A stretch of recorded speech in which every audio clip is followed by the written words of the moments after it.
This is the beginning of the progressive era with Theodore Roosevelt. Something changed in the 1800s in mankind. You could have all kinds of racist points of view, but you never had science proving that point of view until you get to Origin of the Species and then the Descent of Man. Now you have science telling you there are subhumans. So if you have subhumans, well, then maybe we should separate. Maybe I'm better than that person. All kinds of things start to open up, all bad. This is where we get this image. This is from the book, the 5 series of 5 books here in this case, from Woodrow Wilson, The History of the American People. 5 volumes. He completely leaves out any black patriot, any positive black.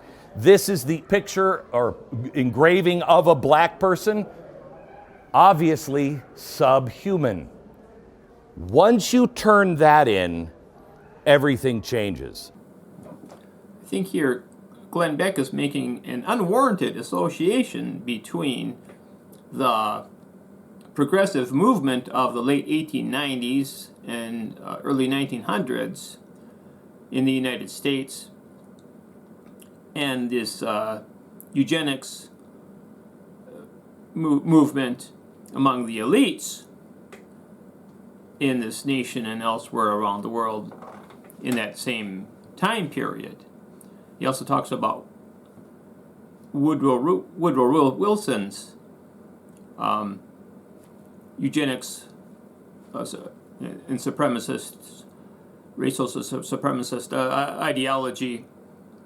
But Wilson was the opponent of the progressive candidate Teddy Roosevelt in the 1912 election. And due to Roosevelt being originally was a Republican, but he formed his own party when he lost the nomination of the Republican Party, even though he was winning the primaries. But through the machinations of the Republican Party, they made sure that Taft was the candidate that would be on the ballot as the Republican candidate for the 1912 presidential election. So Roosevelt said, well, okay, in that case, I'm going to form my own party, and that was the Progressive Party. That's the party that is more of the progressive party. That's but then Beck goes on talking about what Wilson's ideology. Well, Wilson wasn't the one that's associated with the progressive movement of that time. So what was the progressive movement in the United States? Well, I'll read an entry from my old World Book Encyclopedia here from, I believe it's a 1982 edition. And here's the entry for progressive movement from the World Book Encyclopedia. Progressive movement was a campaign for economic, political, and social reforms in the United States.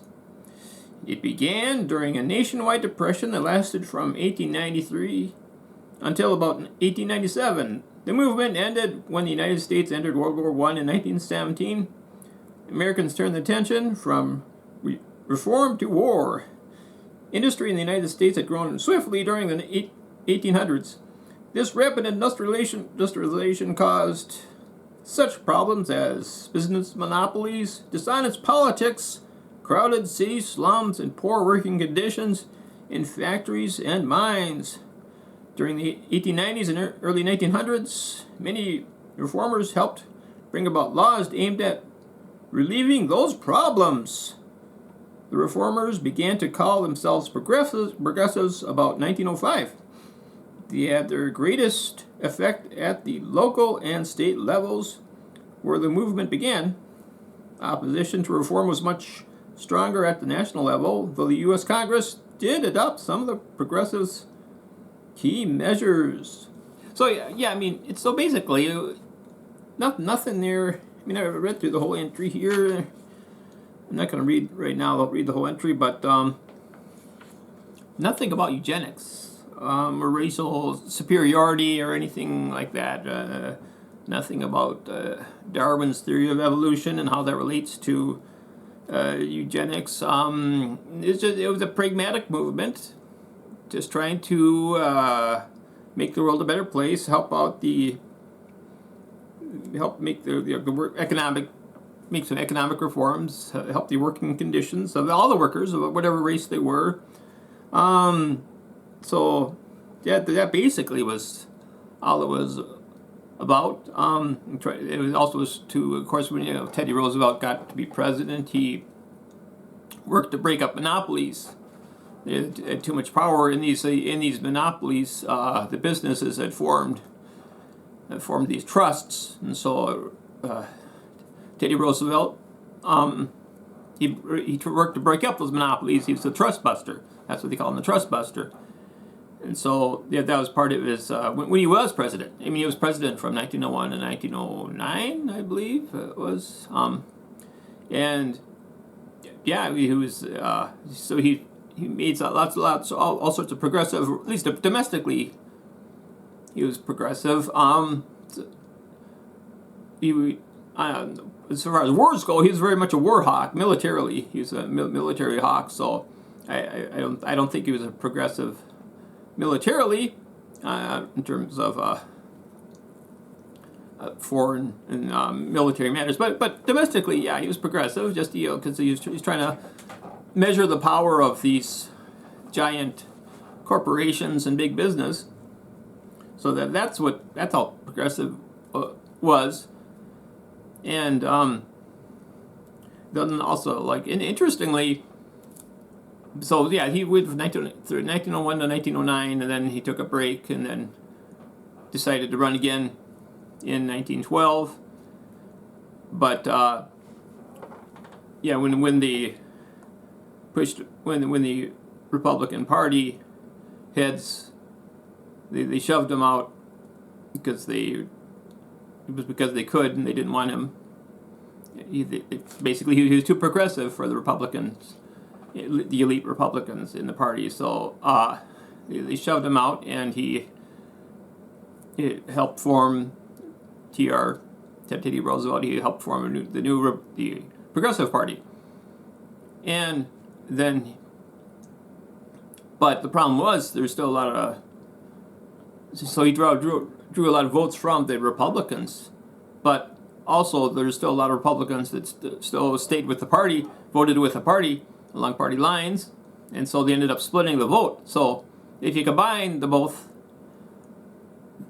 Taft votes and the Teddy Roosevelt votes in total, they easily had the majority of the votes for president.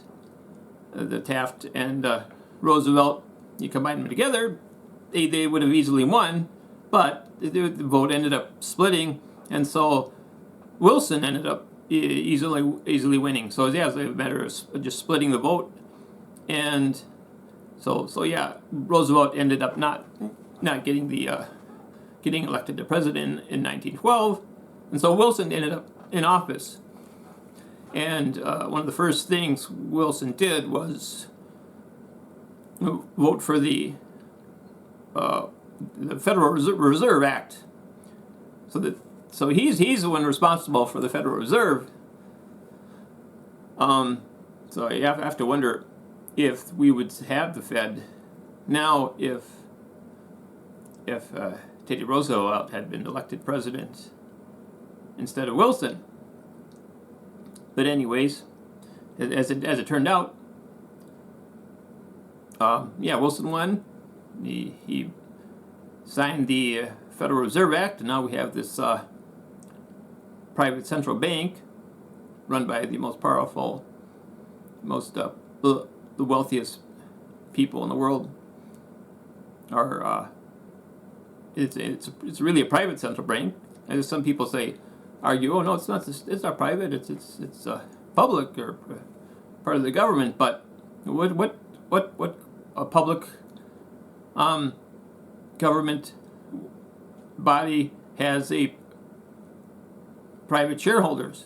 You know, it's not even publicly traded shares. I can't go on my E-Trade account and buy any shares in the Federal Reserve Bank, but they do have shareholders, and it's not, the shareholders are not government entities. So yeah, it's a private bank, but they control the greater public. They act as a governing role in the public realm, which is not right. I don't think that's wrong.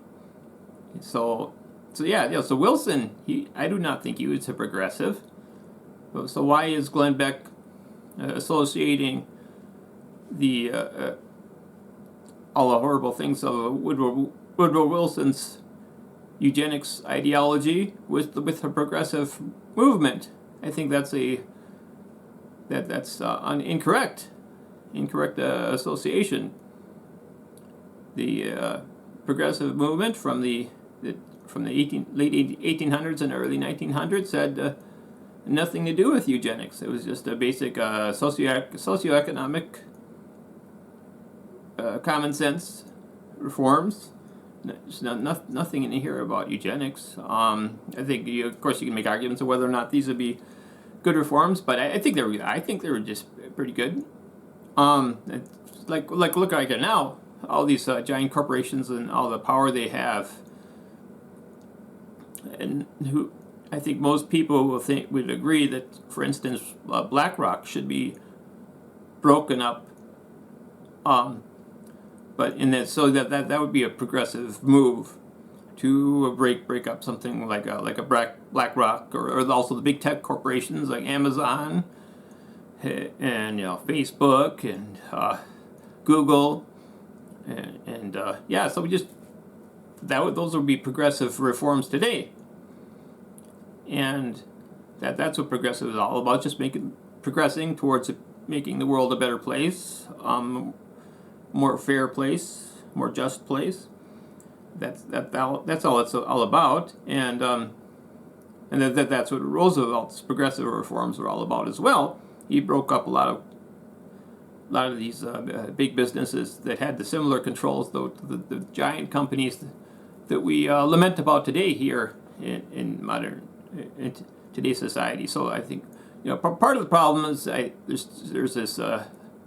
People think progressive and leftism is synonymous, which in a previous recent video I argued it is not. It's not at all synonymous. In fact, it's just the opposite. I believe leftism is regressive.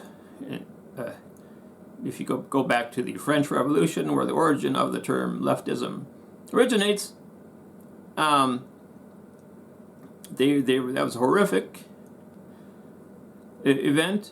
And it led to had a strong influence on the philosophy of Hegel, and Hegel had in turn had a strong influence on Marxism, and so it gets continued on to today, where we have this degenerate ideology that's carried through in leftism, but still there's a lot of overlap, seeming overlap, where what the left does now is tout these progressive ideologies that they ostensibly are for, but really are meant only as a lure to draw in the good-natured people who support these genuinely progressive reforms. But it's just a lure, and it's not what the leftists are all about. Instead, they're all about destruction and conflict, continued conflict among people. And that's what it's. If you just look at since the beginning of leftism with the French Revolution, which was all about there's just violence and conflict where they just kept on cutting off people's heads, and then you carry that through to the Russian Revolution, where they slaughtered the royal family, including the women and children, just brutally slaughtered them. and then it carried off. Then they had of course the Gulag, forced prison labor camps for the political dissidents.